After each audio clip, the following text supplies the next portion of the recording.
Ebenita then feels unsettled as she sits on the bench, where the spirit appears behind her.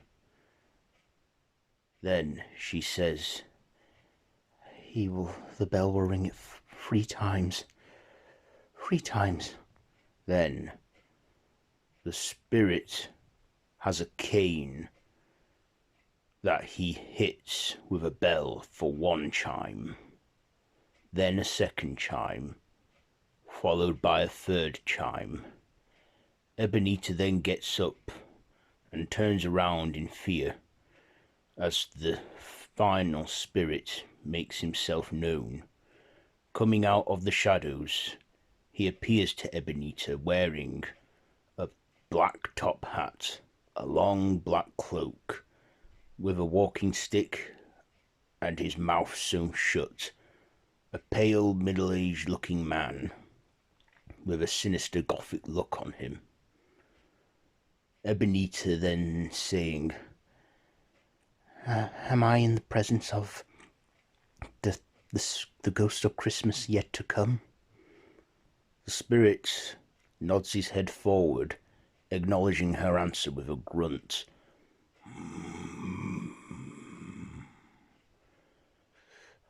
I fear you more than any other spectre that I've seen. But I know that your purpose is to do me good. So I will accompany you in what you have to show. So please lead on. As a spirit grunts to her. She then sees the spirit raise his hand, detecting her heart beating. She then says, yes, I have a heart. Why is your mouth sewn shut? The spirit then places his hand over her face as he communicates with her telepathically. Ebenita then saying, oh yes, of course. Your predecessor, she said that you can't share the knowledge of what will be, so you're bound to silence. Well, I'm ready. Show me the future. The spirit then taps his cane on the ground and then points to Ebenita, pointing to her to walk forward with him. They then both walk forward into a dark void, where they then see themselves in the future, a bleak New York morning on Christmas. Ebenita then finds herself in a morgue where a body lays in the centre covered up.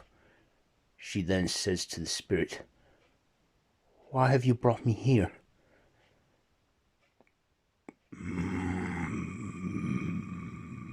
Pointing to the corpse, she then says, no, I won't look under that blanket. Take me away from here now, spirit. I don't want to be here. The spirit then points to another location. She then sees some businessmen chatting amongst one another. I think it happened sometime last night. Well, good riddance to her. I guess you'll be attending the service or not? I will, given that lunch is provided. I mean, she wasn't a very likable person, was she? This person, who was it? Was it them who you showed me then? The spirit nodding his head forward.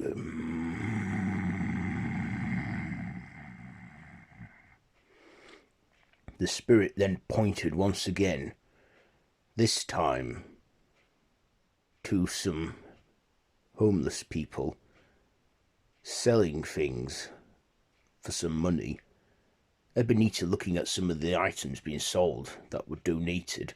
She then says, hang on, that's my alarm clock radio and my television.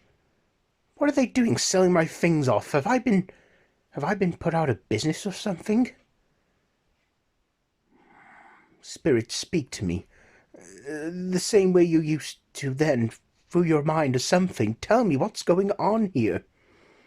Why are you showing me this? The spirit then taps his cane on the ground 3 more times, where she then sees herself in the hospital. Spirit, I know this place. It's a children's hospital. The spirit points again.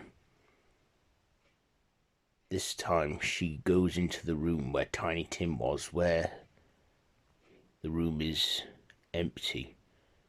She then says, wait, did he make it? Did Tiny Tim survive? Then Roberta Cratchit walks into the room, holding her son's teddy bear, and then Mr. Cratchit comes in. I spoke with the priest. He was a nice man. He's not suffering anymore. He's at peace. There's a nice patch at the cemetery, and I promised him every Sunday we'll visit. Oh, Roberta, please talk to me. Our baby is gone. We promised him next Christmas he'll be home and Santa will have got him some new lungs. I know. Our precious little boy. Ebenita then looks in sadness, crying, saying, oh no, Spirit, please. This can't be the shadows of what will be. Please, Spirit, tell me there is a way yet. The spirit then taps his cane onto the ground, and then she sees herself in her nephew's apartment. But where are we? Then Ebenita sees her nephew Fred and his husband. Look, we're in a lot of debt. Can't afford to look after her. This is for the best, you know, Fred. She'll go to a good family. The woman at the adoption agency said so herself. She'll be fine. We adopted her when she was a tiny baby.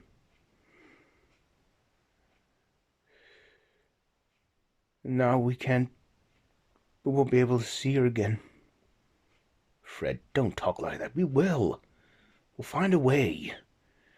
But you know how much debt we're in, not that your auntie cared. Well, not that I cared. Spirit, why are you showing me this bleak future? That person. Who was it who was there that you told me to look at? Spirit, I need you to show me. Show me where I am in this future. The spirit then taps his cane 3 times, and then Ebenita sees herself in a graveyard. Where are we? The spirit then points where she sees the funeral of Tiny Tim taking place. Oh no. It was bad enough seeing Cratchit grieve. Why are you showing me this now? I demand you, Spirit, show me. Show me where I am here. The spirit then points over where she then sees her nephew Fred walking. Her nephew Fred walks past her, saying, wait, where's he going? Fred then stands by an open grave, where he throws in a flower, and then walks away. Spirit, I think I know what happened. Ebenita then looks at the unmarked grave and looks down, seeing written on the coffin, Ebenita Scrooge, 1960 to 2023. Oh no! How did it happen? The spirit then waves his hand over her head, saying, I died from a heart attack and loneliness. Spirit, please. I'm not the person I once was. I've changed. I can change. What if these are not the shadows of what will be, but what might be? You said you cannot speak of the shadows of what will be. But how can you show them? Please, Spirit, please. There has to be another way. Oh, please, no. Ebenita then grabs on to the spirit's cloak, begging that she will change. I'll honor Christmas, in the past, the present, and the future. Just please, please don't let this future happen that I'm seeing. The spirit then strokes her head as she cries, and then the spirit taps his cane, and then Ebenita falls forward as she sees herself in her bedroom. She then looks around and says, Wait, I'm home. I'm in my room.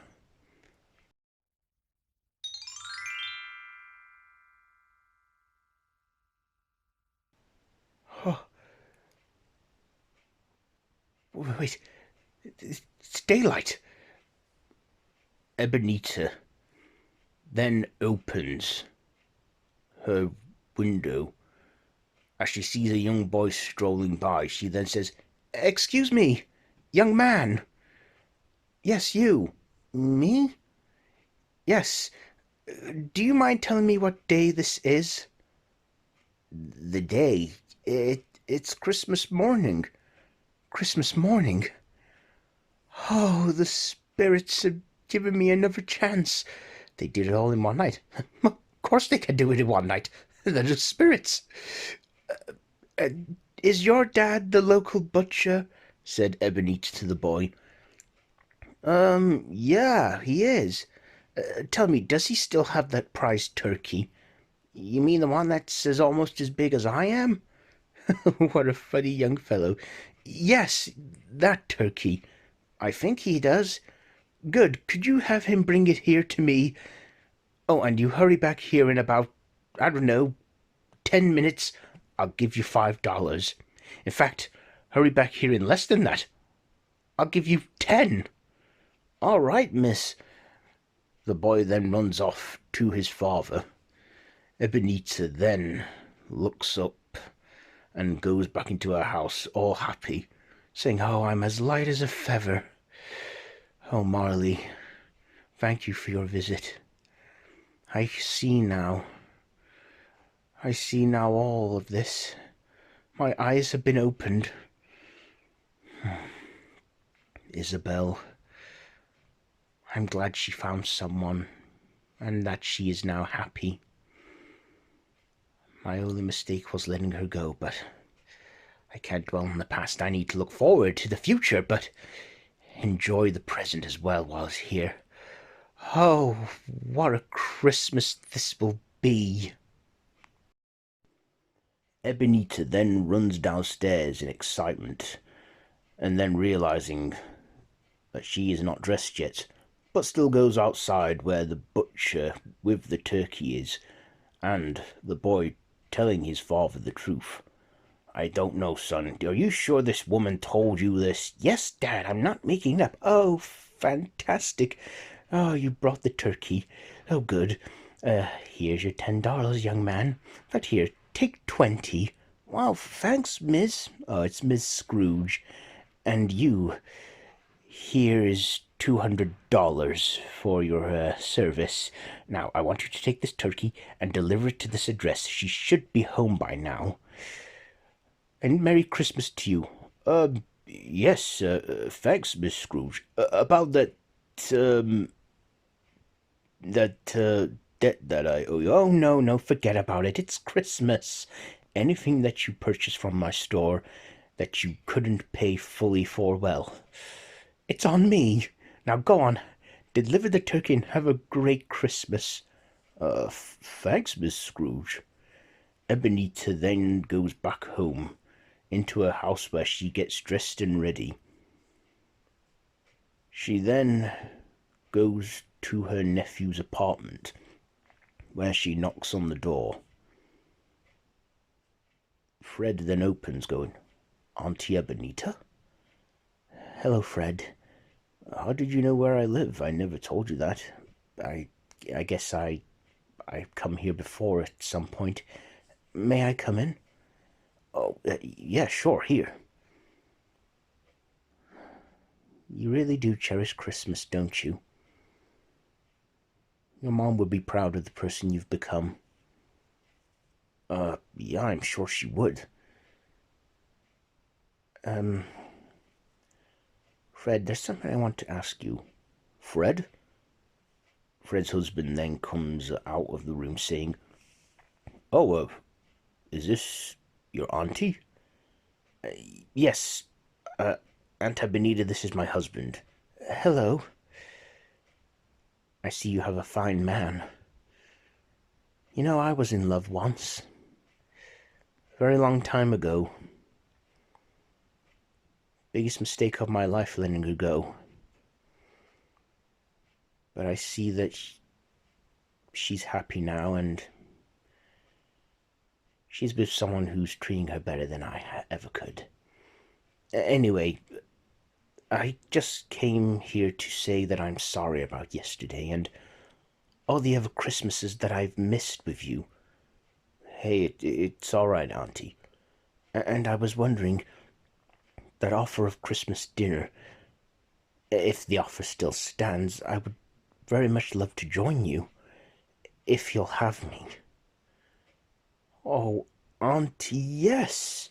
Yes, I would love to have you here. Yes. Oh, excellent. Yes, said Fred's husband. He always leaves a spare chair for you. Oh, I see. Well, this time I'm going to put it in use. Daddy?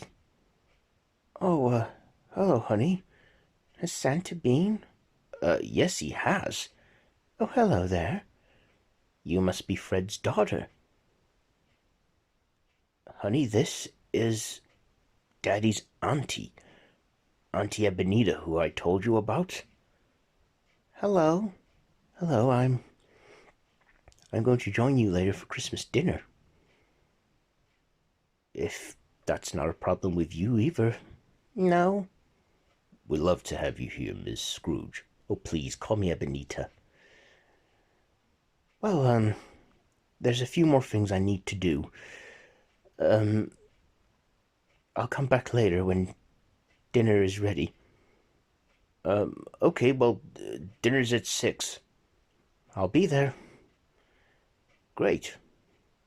Ebenita then leaves the apartment and makes her way over to the homeless shelter, where she sees the two charity workers saying, Oh, gentlemen, Merry Christmas. Listen, I just want to know if you're still taking donations. Yes, we are. Well, I was very rude yesterday. Please forgive me, and if if it helps, I would like to make a donation.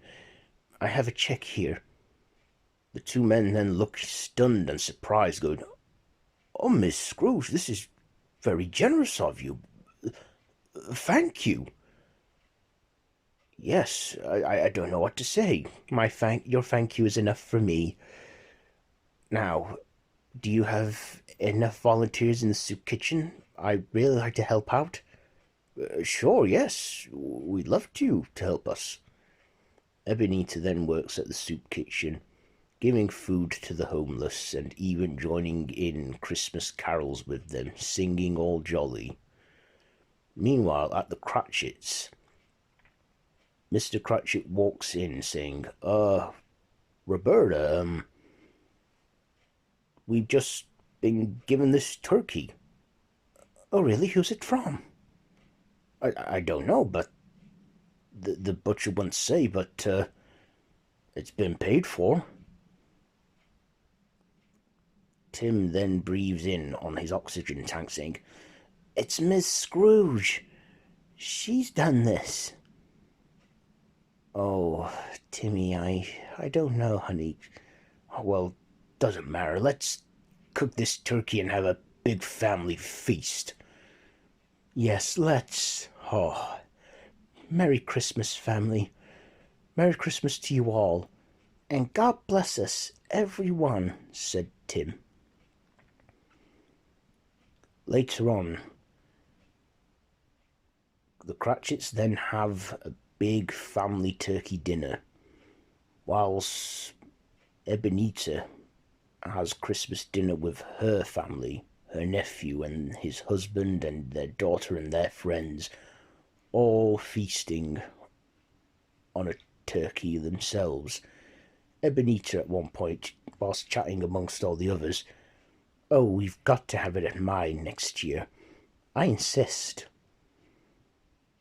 The next day, after Christmas Day, Roberta Cratchit runs into work and gets to her desk, where Ebenita opens the door to her office and says, Mrs. Cratchit, can I see you in my office, please?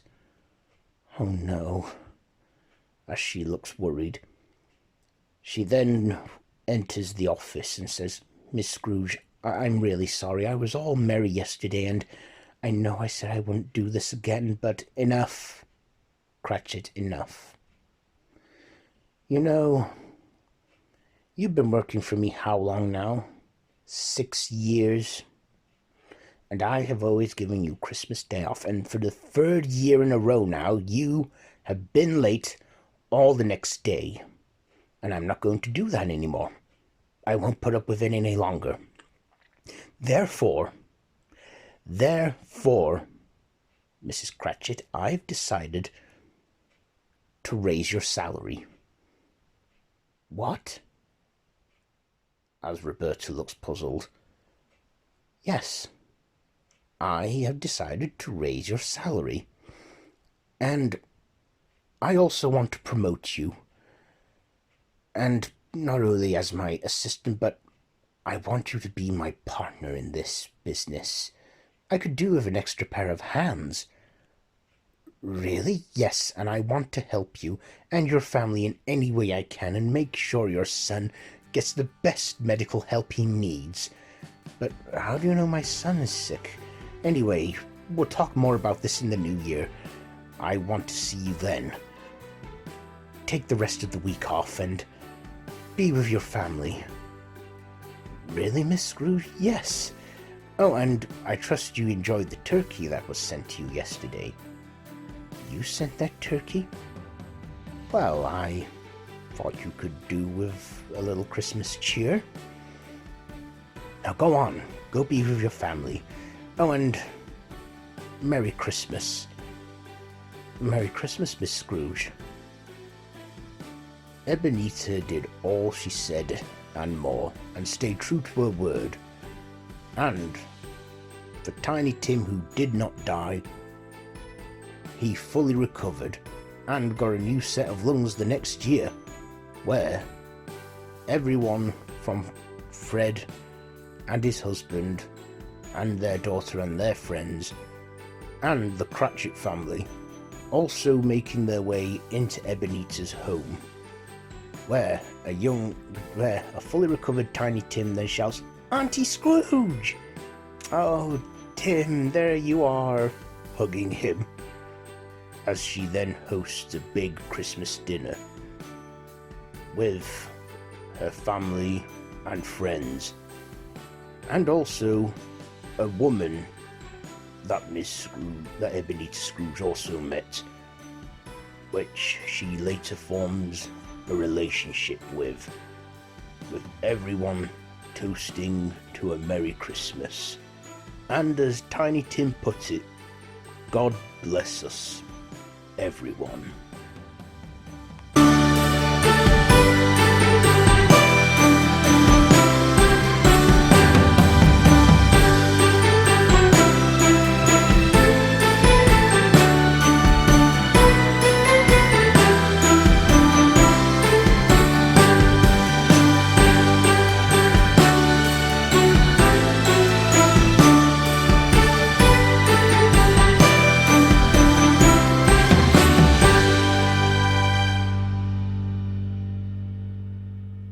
In a bright heavenly light place, Jacob Marley then appears, where his frostbitten skin then thaws out, and he has bright colours again, and his chains drop off and disappear.